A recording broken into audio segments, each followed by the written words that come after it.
দীর্ঘ তমানিসার ঘোর অন্ধকার কাটিয়ে ভোরের সূর্য উদয়ের ক্ষণ আমরা গুনছি। আমাদের কাছে সকালের ভোর হয়েছে, সূর্য উকি দিচ্ছে। নতুন একটি বাংলাদেশ গড়ার জন্য, একসাথে সংঘবদ্ধ একটি স্বদেশ ভূমি গড়ে তোলার জন্য একটি নতুন সুযোগ এবং একটি নতুন সূর্যোদয়ের প্রতীক্ষা করছে এই বাংলার মানুষ, বাংলার জনগণ। আজকে তরুণ যুবা সকলে একত্রিত হয়েছে। আমাদের দীর্ঘ সময় ধরে চলমান ফ্যাসিবাদের জুলুম, নির্যাতন, নিষ্পেষণের মধ্য দিয়ে যারা জীবন দিয়েছে, যারা আয়না ঘরে বন্দী ছিল, যারা হাত হারিয়েছে, পা হারিয়েছে, আমি শুরুতেই তাদেরকে স্মরণ করছি। মহান আল্লাহ রাব্বুল আলামিন যেন তাদেরকে জান্নাতের উচ্চ মাকাম দান করেন। যারা আহত অবস্থায় এখন পর্যন্ত হাসপাতালের বেডে কাতরাচ্ছেন, তাদের জন্য দোয়া করি আল্লাহ রাব্বুল আলামিন যেন তাদেরকে শেফায়ে আজলা, শেফায়ে কামেলা নসিব করে দেন।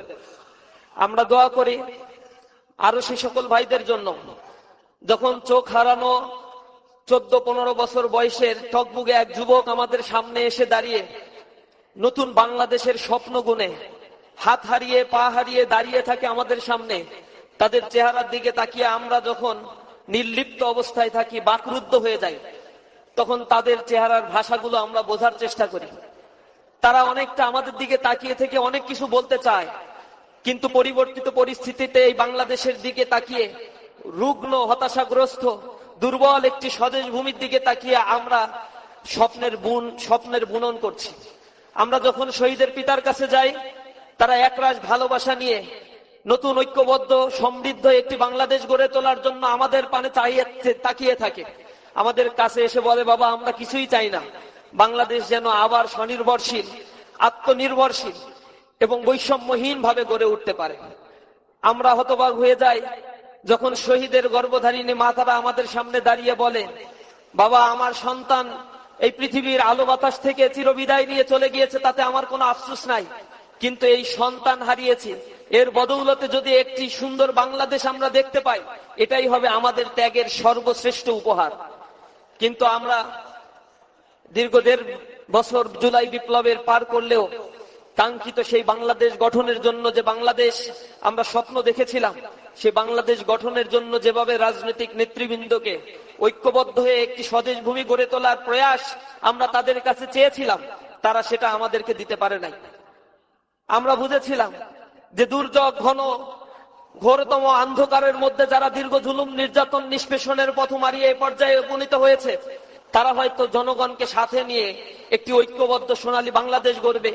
ভারতের আধিপত্যবাদের করাল গ্রাস থেকে এ বাংলার জমিন দীর্ঘ 54 বছর পরে আবার সিক্ত হবে এবং আমরা এই স্বদেশ ভূমি গড়ে তোলার জন্য নিজেদের জায়গা থেকে সর্বোচ্চ ত্যাগ তিতিক্ষা দিয়ে যাব।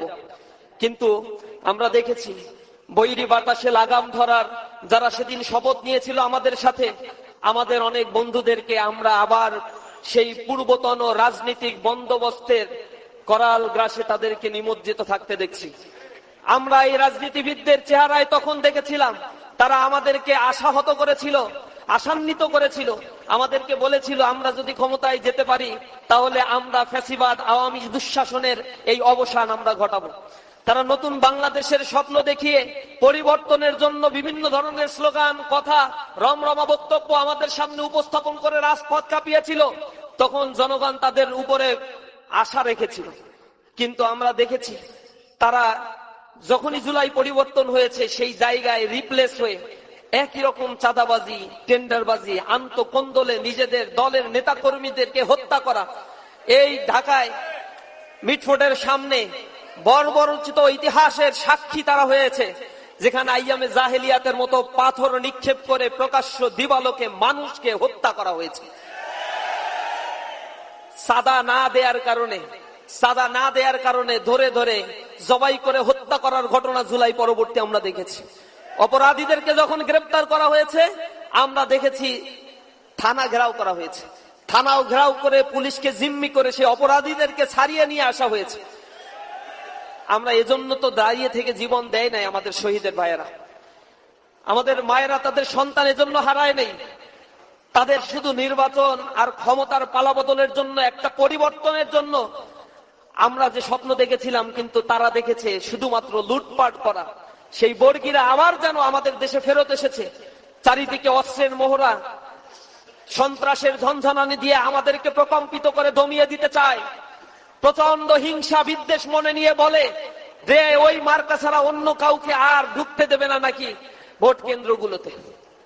আমরা তাদের এই হুঙ্কার দেখে লজ্জা পাই, কারণ নিকট অতীতে আমরা দেখেছি তাদের নেত্রীকে মুক্ত করার জন্য তারা একটা বালু ভর্তি ট্রাক সরানোর সক্ষমতা তারা দেখাইতে পারে নাই।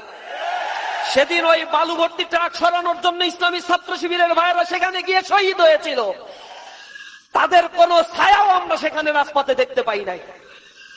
বড় গর্ব করে আমাদেরকে বলে, তোমরা গণতান্ত্রিক 15 বছরের আন্দোলনে কোথায় ছিলা? যারা আমাদেরকে বলে তাদেরকে আমরা বলেছি যে গুম কমিশন যে রিপোর্ট পেশ করেছে সেখানে 31% গুমের ঘটনা। একক ছাত্র সংগঠন হিসেবে একমাত্র ইসলামী ছাত্র শিবিরের জনশক্তিদেরকে 31% গুম করা হয়েছে। আর তোমাদের রাজনৈতিক দল, সকল দল অঙ্গ সংগঠন মিলে 35% গুমের ঘটনা ঘটেছে। তারপরেও তোমরা দেখো না 15 বছর আমরা কোথায় ছিলাম। আফসুস হয় তাদের। তারা নানা ধরনের ন্যারেটিভ বস্তা বসা সেই চেতনার ব্যবসাগুলো নিয়ে এসে আবার বিভাজনের রাজনীতি করে এই দেশের সম্পদগুলো লুটে পুটে খেতে চায়, এদেশের মানচিত্রকে কামড়ে খেতে চায়, এদেশের সুপ্ত বারুদ গোলা নিয়ে এ জাতিকে নিয়ে আবার সিনেমিনি খেলার স্বপ্ন তারা দেখতে চায়। আমরা তাদের বলছি, ফ্যাসিবাদ বিদায় নিয়েছে, এই তরুণ সমাজ রাস্তায় দাঁড়িয়ে জীবন দিয়েছে, একটা গুলি করে একটা যায় আর বাকিগুলো সব থেকে যায়। এই কথাগুলো এখনো জলজান্ত অবস্থায় রয়েছে। শহীদের রক্তের দাগ এখনো শুকায় নাই, জমিন এখনো সিক্ত হয়ে আছে। এমতো অবস্থায় আবার ভোট চুরি করার পায়তারা করলে এর তীক্ষ্ণ জবাব তোমাদেরকে দিয়ে দেওয়া হবে। এটা কোনো বর্গীর দেশ নয়, এটা স্বাধীন সার্বভৌম একটি বাংলাদেশ। যেই বাংলাদেশে ফ্যাসিবাদ তার আস্থানা গেড়েছিল, বাংলাদেশের জনগণ জীবন দিয়ে সেই ফ্যাসিবাদকে বাংলাদেশ থেকে বিতাড়িত করেছে। কোন রাজনৈতিক দল সেখানে অংশীদারিত্বের সে এককভাবে নেতৃত্ব দিয়ে এই ফ্যাসিবাদকে বিদায় করতে পারে নাই। সুতরাং দেশের স্বার্থে যুবক শ্রেণী, ছাত্র যুবারা আবার জীবন দিতে প্রস্তুত থাকবে ইনশাআল্লাহ।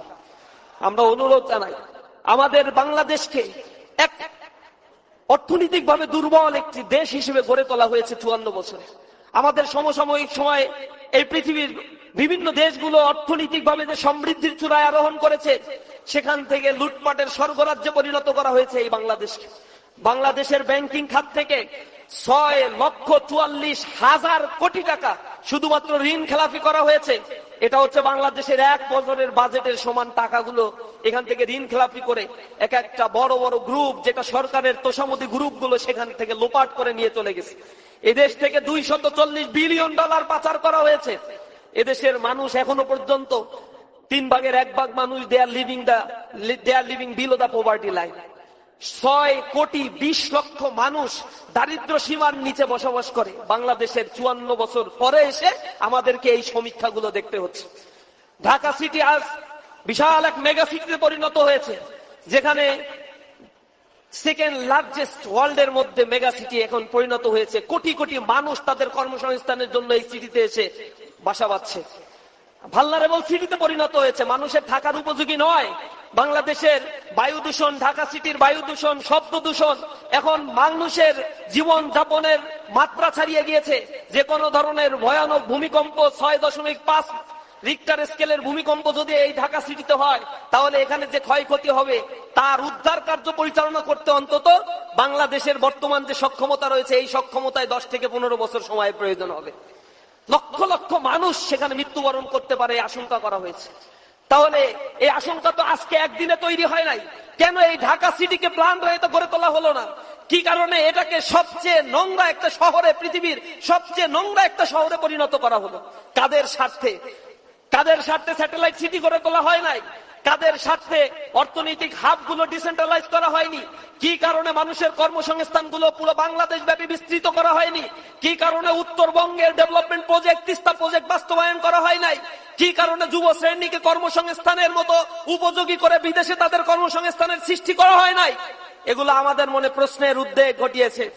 ঢাকা সিটিকে এই ভালনারেবল সিচুয়েশন তৈরি করে এদেশের এক কুক্ষিগত রাজনৈতিক পুঁজিবাদী অর্থনৈতিক ব্যবস্থা তারা কায়েম করে এই বাংলাদেশের মানুষকে তাদের হস্তগত করে রেখেছে, দারিদ্র করে তাদের পেছনে পেছনে ঘোরানোর জন্য এক পরাজিত অর্থনৈতিক বন্দোবস্ত আমাদের সামনে তারা এনে দিয়েছে। বাংলাদেশ জামাত ইসলামী এক নতুন সূর্যোদয়ের আহ্বান জানাচ্ছে। তারা স্লোগান দিচ্ছে, এসো গড়ি একসাথে সোনার বাংলাদেশ। এই বাংলাদেশকে গড়ে তুলতে হলে বর্তমান বাংলাদেশের যুব শ্রেণীকে জাগ্রত হতে হবে। যুব শ্রেণীর ব্যাপারে কবি বলেছেন, এখন যৌবন যার যুদ্ধে যাবার শ্রেষ্ঠ সময় তার। যৌবনের গানে কবি কাজী নজরুল ইসলাম আক্ষেপ করে বলেছেন, আমি অনেক যুবককে দেখেছি যাদের যৌবনের ঊর্ধ্বের নিচে বার্ধক্যের কঙ্কাল মূর্তি নিহিত থাকে। যুবকরা যদি জেগে না যায়, অন্ধকার যখন আসে আলোক উদ্ভাসিত করার জন্য তারা যদি জেগে না যায়, আবার আমাবস্যার ঘোরতর অন্ধকার তাদেরকে ছেয়ে রাখবে, যে আমাবস্যা থেকে জাতিকে মুক্তি করার জন্য হয়তো আরো সহস্রাধিক জীবন দিতে হতে পারে। সুতরাং যদি সতর্ক এখন আমরা না হই, সক্ষম ভাবে যদি এখন মোকাবেলা করতে আমরা দাঁড়িয়ে না যাই, তাহলে সামনে এমন ঘোরতর অন্ধকার আমাদেরকে আবার নিবিষ্ট করে রাখতে পারে, যা থেকে পরিত্রাণ পাওয়া এই জাতির জন্য প্রায় অসম্ভব হয়ে পড়বে। সুতরাং আমি আপনাদের কাছে আহ্বান জানাই, এই বাংলাদেশকে গড়ে তোলার জন্য এখন সংঘবদ্ধভাবে, ঐক্যবদ্ধভাবে আমাদেরকে প্রয়াস চালাতে হবে। প্রত্যেকটা মানুষের কর্ণকুহরে গিয়ে বলতে হবে, বাংলাদেশকে গড়ে তোলার জন্য এই বাংলাদেশের সবচেয়ে বড় সমস্যা মাদক সমস্যা। আমাদের যুব শ্রেণী নষ্ট হয়ে যাচ্ছে মাদকের কারণে। মাদকের করাল গ্রাস থেকে জাতিকে যদি মুক্ত দিতে হয়, তাহলে সৎ ইনসাফ ভিত্তিক একটি রাষ্ট্র গঠনের জন্য দাঁড়িপাল্লায় ভোট নিশ্চিত করার জন্য ক্যাম্পেইন করতে হবে। সাদাবাজ মুক্ত একটি বাংলাদেশ যদি করতে চাই, এবারের ভোট হবে সাদাবাজির বিরুদ্ধে তরুণ সমাজের দাঁড়িয়ে থাকা এক বিপ্লবী স্লোগান। সুতরাং সেই বিপ্লবের দিকে আপনাদেরকে আহ্বান জানাই। কবি নজরুলের ভাষায় বলতে চাই, আমি মহাবিদ্রোহী রণক্লান্ত, আমি সেই দিন হব শান্ত, যবে উৎপীড়িতের কোন্দল রোল আকাশে বাতাসে ধ্বনিবে না, অত্যাচারীর খড়গ কিপান ভীম রণভূমে রণিবে না, আমি মহাবিদ্রোহী রণক্লান্ত, আমি সেই দিন হব শান্ত। আমি যখন উৎপীড়িতের ক্রন্দল রোল এই জমিন থেকে মিটিয়ে দিতে পারবো, তখনই আমার যৌবনের সার্থকতা এখানে প্রমাণিত হবে। সেই নতুন বাংলাদেশ গড়ার জন্য এই যুব সম্প্রদায়কে আমি নতুন বাংলাদেশের দিকে আহ্বান জানানোর উদাত্ত আহ্বান জানিয়ে আমার কথা শেষ করছি। হাযা মা ইনদি ওয়া ইলমু ইনদাল্লাহ আলাইহি তাওয়াক্কালতু ওয়া ইলাইহি উনীব। আসসালামু আলাইকুম ওয়া রাহমাতুল্লাহি ওয়া বারাকাতুহু।